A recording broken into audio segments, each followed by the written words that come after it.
Deliberate slowdown, the NC government's political theatre of inaction in Jammu and Kashmir.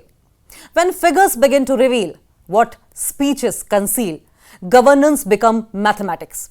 In Jammu and Kashmir, the arithmetic today is worrying.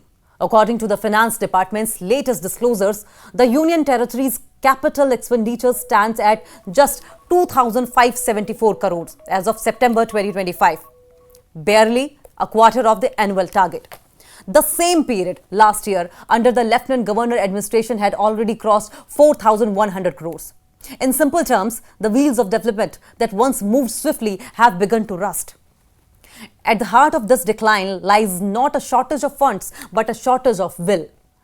The Umar Abdullah-led National Conference government, which completed first year in power this October, has slowed the very machinery that was once the pride of Jammu and Kashmir governance transformation.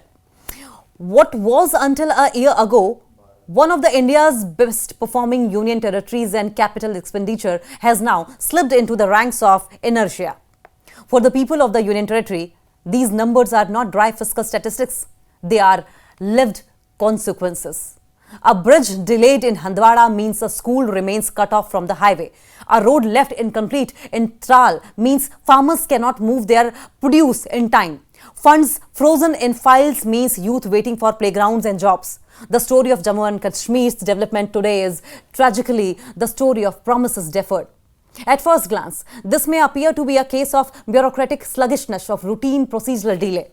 But the pattern emerging from the departmental records and assembly replies suggests otherwise. The slowdown in spending comes despite healthy revenues, adequate budgetary allocations and completed sanctions processes inherited from the previous administration. What has changed is not the capacity of the system, but the intent of those who are running it.